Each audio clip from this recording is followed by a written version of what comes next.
Let's see. Let me go ahead and get us started. Okay.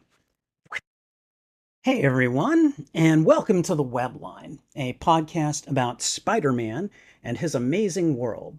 Here, we discuss all aspects of our favorite web-slinger in a fun, informal, but informative forum. I am your humble host, the Spidey Librarian, and to continue our spooky season slate of episodes, I'm going to be presenting you with a character spotlight on one of the terrifying, nightmare-inducing Spider-Man villains mentioned in the previous episode, known simply as Freak. Be sure to subscribe to the Webline on your favorite podcast service and leave us a like, review, and follow where appropriate. If you're on a service that doesn't carry the Webline, let me know by shooting me an email at spideylibrarian@gmail.com, and I'll do what I can to get it pushed out to you. And finally, for those of you here on the live stream with us today, please, I'm going to do that line again. And finally, for those of you with us on the live stream today, please be sure to thwip the like button and chime in with your perspectives in chat.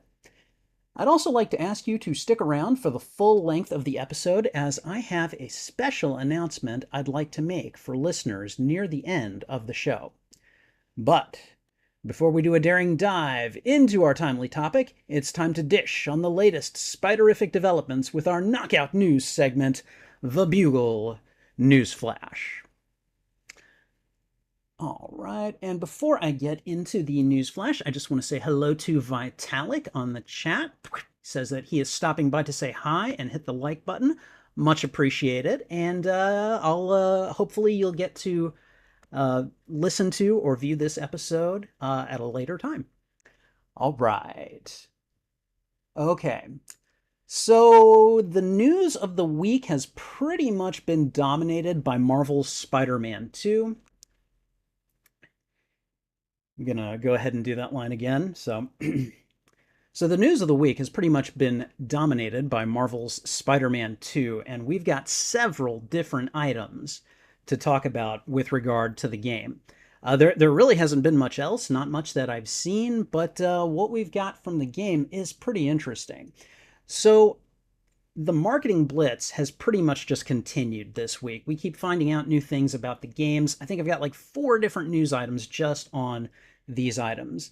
Recently, they dropped some new character designs. They did character designs for Norman Osborn, Harry Osborn, Rio Morales, Mary Jane Watson, Genki Lee, and then Haley, whose name I don't know, whose last name I don't know. Haley is the street artist that Miles kind of very like subtly dated during the Miles Morales game, and she's cute, and she's also hearing impaired, and a street artist. And I'm actually I thought what they had was really sweet, so I'd like to see more of that, and hopefully we get to see more of her in this game. But the character designs themselves, they looked pretty decent overall. I would say that some were definitely better than others. The runaway favorite for me was Norman Osborn. He looked pretty much like exactly like he did in the first game, but like even I don't know, he just looked even more like polished. Looked very kind of like mean, angry, powerful, like don't mess with me. I really liked his, like in terms of expecting a character to kind of look the way I expected from the previous game. Excellent job. Harry was actually probably the worst for me. Harry looked like just about um, any other dude, basically. He looked like any kind of like white bro, for lack of a better word, and I was not too impressed. Harry's character design in the first game is very different. He looks like kind of he has a definite vibe to him. He's got kind of a well-off son of a rich guy kind of vibe to him, and that's just from like a tiny little thumbnail that you see of Harry during the messages that he talks to Peter during the research station missions. So got a lot more of a vibe from that than I did from this iteration of Harry. Hopefully we'll get hopefully they'll get a chance to turn that around. But that initial like portrait I just wasn't too impressed with. Everyone else looked pretty decent. Rio, I was the biggest issue I had with Rio is that you could see that like the necklace or the beads that she was wearing, they were clearly like elevated. You could see shadows of them on her blouse. And I was like, why did you guys even release that? That should have been a thing that would be easy to correct. But Genki looked good. Mary Jane definitely looked different from the previous game, and I kind of feel I don't know. A lot of people said that the lighting on those were not great, and so that she probably will, she looks better in the trailers, which I think I agree. But this is Insomniac's MJ, so they're gonna do what they're gonna do with her. And so far I haven't been disappointed with Lois Lane MJ from the first game. So we'll see what happens. But her design, it was okay. It was okay. And then Haley just looks like Haley from the Miles Morales game, and she's cute. And I do hope we get to see more of her in this game. Another Spider-Man 2 news item, critical reactions to the game, the date that those can start is now known. On Monday, October 16th, that's when you can expect to start hearing reactions from people who have played the game early, who are critics, and who can talk a little bit more about what they actually think of the game. Hopefully, those reactions and reviews will not have a lot of spoilers, but we're gonna just have to wait and see. I myself, like, I will be only reading reviews that basically say there are no spoilers in this review. So, it's gonna be a difficult last week because we're going to have to really kind of stay vigilant and uh, not get hit by spoilers, and sometimes that can be a real trick. So, but yeah, Monday, October 16th, 10 a.m. Eastern Time, that's when we can expect to start seeing reactions from people who have played the game and are reviewing it critically. The marketing blitz continues. We just got the Marvel Spider-Man 2 Be Greater Together trailer, which I don't think featured any real gameplay footage. It was mostly Miles and Peter fighting Venom, who is just wiping the floors with them. So I made a theory video about how Peter Parker could be Venom. I'm pretty sure that theory has just been shot. So, which, okay, that's fine. It's not going to be, not the first time I've ever been wrong. It won't be the last. And these kinds of speculations are fun anyways. So if you get a chance, check out that video because I think I make some pretty well-reasoned arguments for it. So anyways, I loved that trailer. It was so good. I actually have done a reaction to it on stream. I will be making an individual YouTube video for it, and that will be going up on the channel at some point in the next probably week or two. I'm kind of getting into a rhythm with content creation, and I think I've found one that works for me. So hopefully you guys will start seeing more regular content from me very, very soon, and not just on this podcast and my Friday night content creation stream. All right, and then finally, for the shoe collectors among us, Spider-Man 2, Sony and Adidas are partnering to make a Marvel Spider-Man 2 shoe collection. And right now, the only one that they have shown is the one that looks like Spider-Man's advanced suit, and it's getting kind of taken over from the bottom by the Venom symbiote. It looks really good, and if you get a chance, just Google Sony Adidas Spider-Man shoes, and you'll have a look. And I mean, I want a pair. It certainly wouldn't be my first pair of Spider-Man shoes. I will, for those of you who are actually watching the stream right now, I am going to take off my shoe and show you. This is actually an Adidas shoe. This is a Spider-Man design. It's from a couple of years ago. And I really do like. I mean, Adidas is a very well-established maker of shoes, and so they make a good product. So I'm sure it'll be expensive, but it might be worth it for someone like me. I mean, this is like a practical investment. This is clothing, and you guys who are on the live stream, you can see the clothes that I wear. I wear these all the time. I wear compression shirts. I wear these gloves. I have I have a Spider-Man bathrobe. Um, so of course I have Spider-Man shoes, and certainly when Adidas puts this out, if I can get them, I certainly will. And that's all the news. That's all. Sorry. And that's all the Spidey news for this week. Now, let's get ready for our feature segment, a Spooktober character spotlight on the villain known only as Freak. All right. Okay. Now, I know some of you are wondering, what has gotten into you, Spidey Librarian? Why are you talking about this no name, practically one shot holdover from the Brand New Day era when there are dozens of more established, genuinely scary foes of Spider Man to talk about? And to an extent, I'm with you. But really, there's something about Freak's character design, intermittent and ephemeral appearances, and really the anonymity that makes him stick out for me.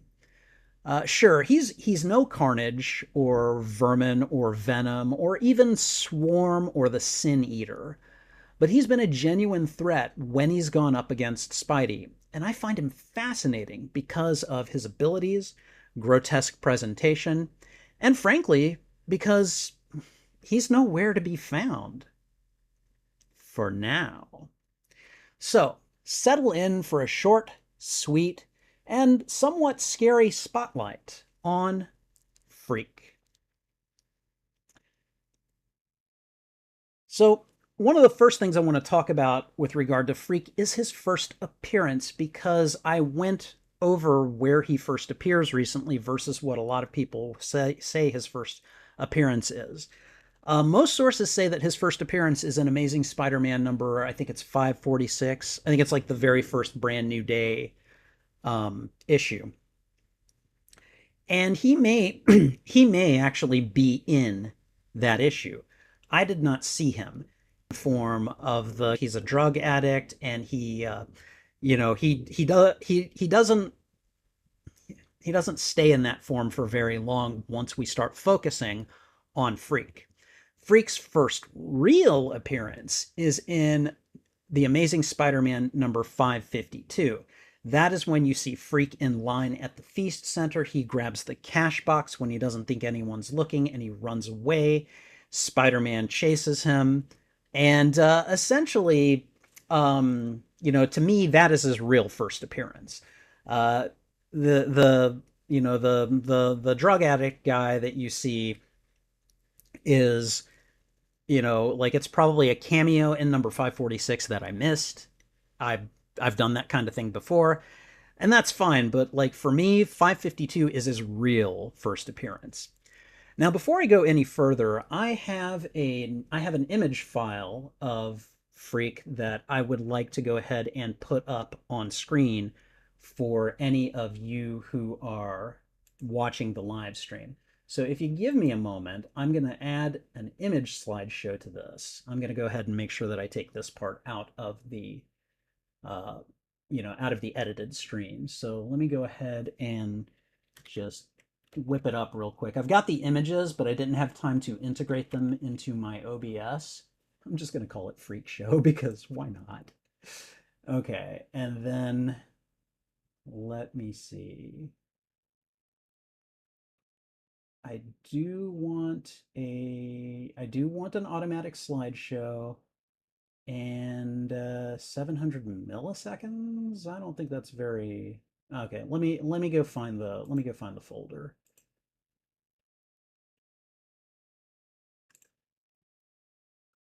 All right. I appreciate you guys holding up. I will go ahead and make this a thing, and it looks like you should be able to see it now.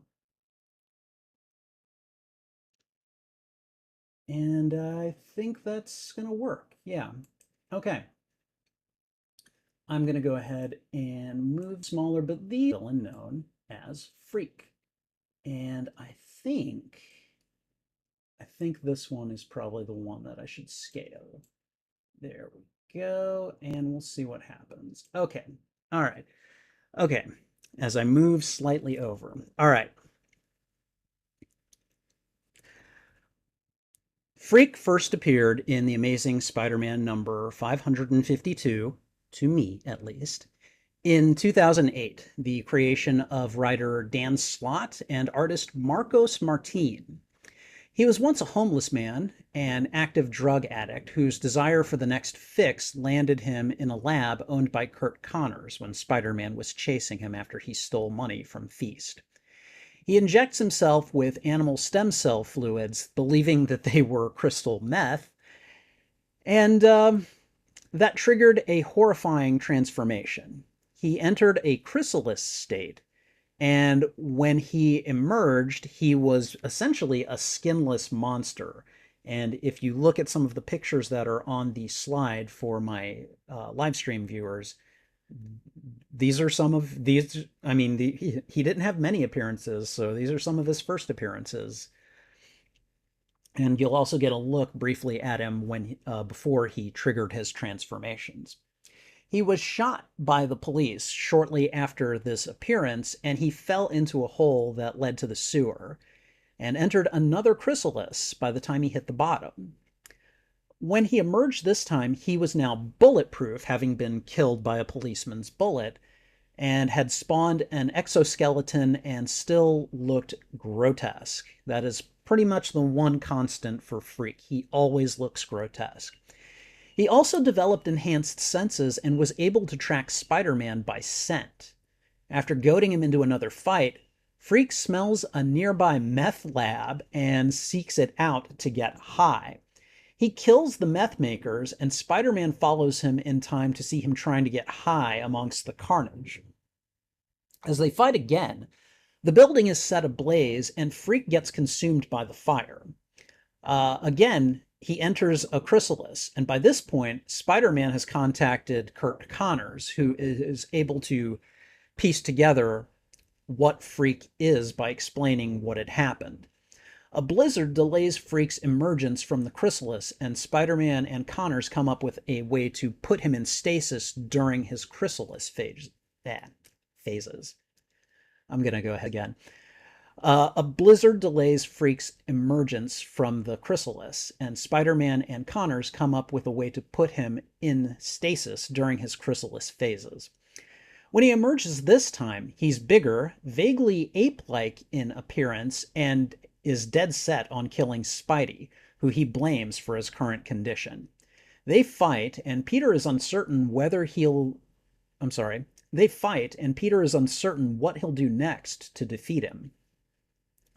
When Connors arrives with the chemical agent to put Freak in stasis, Spider-Man convinces him, Freak, that Connors has drugs in the trunk. Freak immediately ingests the material, which kills him, and I'm holding that up in quotes here, inducing a chrysalis.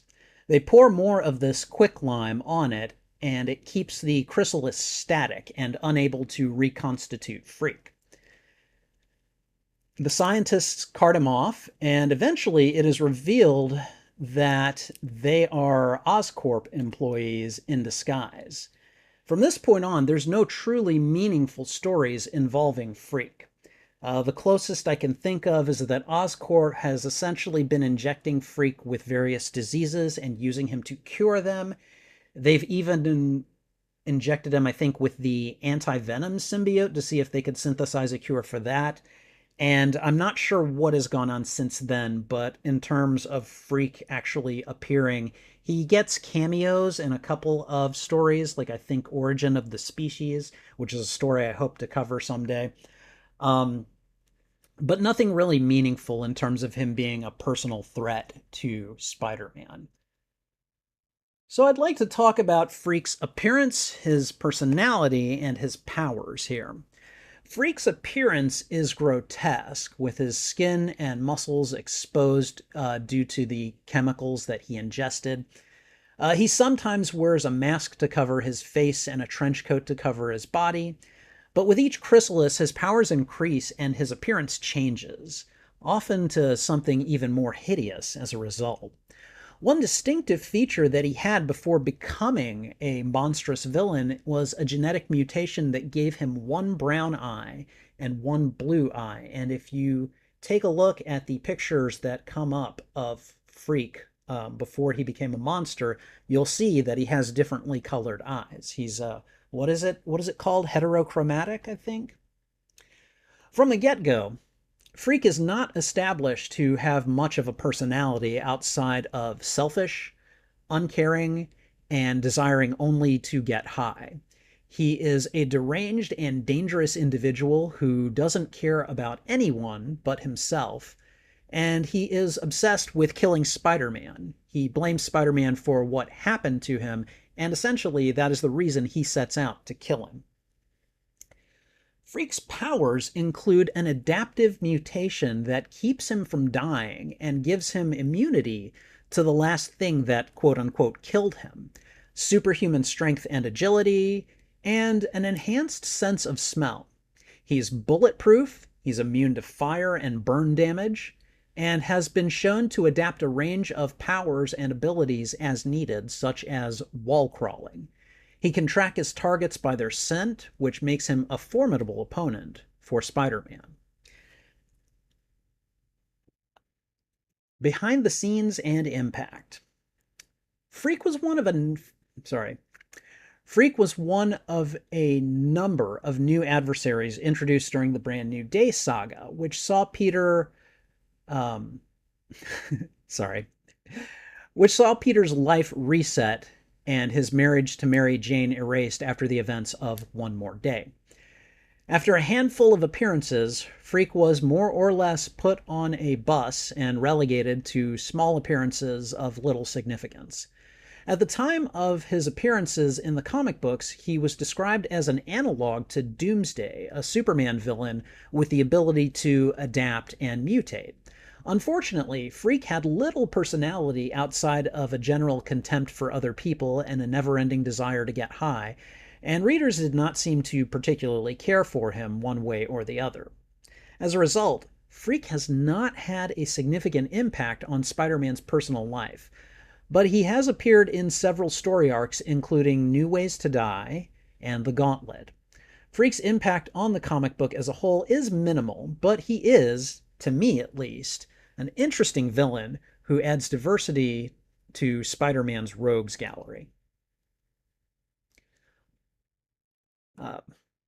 My personal take on Freak is that he's an ideal choice for this week's character spotlight for a number of reasons. His character design is difficult to forget, partially because it embraces the kind of horrific body horror of David Cronenberg, for example, even as it changes and mutates every time he enters a chrysalis. The nameless nature of the character is also a potential problem for Spider-Man, who for the most part knows his nemesis' civilian identities and sometimes taunts him with them, and sometimes taunts them with this information. If Freak were to ever return and become a real threat to the webslinger, Peter would have a very hard time trying to figure out who he is. But I think the biggest reason I think Freak deserves a spotlight is because he presents a unique writing challenge to anyone who wants to tell a story with him. The nature of his adaptive mutation and resultant powers and abilities has the potential to get a lesser writer to effectively write himself into a corner. If Freak functionally is immortal now, how would Spider-Man be able to realistically be able to dispatch him every time he quote-unquote dies and spawns a new power or immunity? I think it was pretty clever to build that back door of effectively putting him in a stasis cocoon to, pull him out and take him away. But I also wonder if it's a sign of the kinds of limits writers have with a character like this, or Darwin from the X-Men comics. In any case, I wish we'd seen more of this terrifying foe, since the Brand New Day era, kind of like being a... Hold on, I'm going to do that sentence again, and my inflections were off. All right. In any case, I wish we'd seen more of this terrifying foe since the Brand New Day era, kind of like being trotted out for those special occasions where Peter really needs to be put through the ringer by someone other than Venom, Green Goblin, the Kravinoff family, or Doc Ock. I think it would make for a fun exercise in imagination for the writers and editors. It, but this is what the live streams are for. You guys get to see me flub my lines. So, all right. I think it would make for a fun exercise in imagination for the writers and editors of the Spider-Man comics and would lend a stronger sense of continuity to this more modern swath of villains. I also think a personality, or at least a compelling reason for it, could be developed for this character, finally giving him a little depth and making him a more memorable spider foe. The writer who does that will have accomplished something special indeed. And that's my analysis and spotlight of Freak, one of the more terrifying, at least in appearance, foes, and I would argue concept as well, because if he hadn't been put in a stasis cocoon, Spidey could have suffered the same fate that Superman did with Doomsday. So, thank you for listening to this spotlight on one of Spider-Man's lesser known but freakishly ferocious foes. Before I close out this section of the podcast, I'd like to make a special announcement. I am creating a Patreon, and it is live as of right now. I'll have the link in the show notes. The Spidey Librarian Patreon gives listeners and viewers of the podcast and my main YouTube channel the opportunity to join my small but growing community as I keep creating content about our favorite wall crawler. I'm starting with just one tier, the $5 Spider Society Citizen tier, which will afford members shoutouts on the Webline podcast, a special thanks listing on my uploaded YouTube videos, access to the private Patreon feed, which will feature extra polls, posts, and photos and videos of me and my cat Trouble, and a special role on the Spidey Librarian Discord server, Spider Society Citizen. Access to the Spidey Librarian Discord server is and will always be free. More roles, perks, and possibilities will be possible as we grow and diversify the existing tier, including the possibility of early access to videos, patron-only videos and streams, and appearances on live streams and the podcast. So join the Spidey Librarian Patreon today and help grow our Spider Society Citizen tier into a full-blown Spider-Man community. Thank you for listening, and now let's move on to the Web Spinner's recommendations. For this week's Web Spinner's recommendation, I'm all about continuing the spooky theme and would like to suggest another piece of media that leans into the spooky and the scary, the classic horror film Night of the Living Dead. This film is pretty much the, what's the word? It's pretty much the signature horror killer. I remember watching this film on reruns when I was a kid, and it struck me very, very blatantly. There was a sense of profound hopelessness that I had not encountered in a scary movie before. I'd seen like some slasher flicks and some other stuff that my parents hadn't wanted me to see when I was a toddler.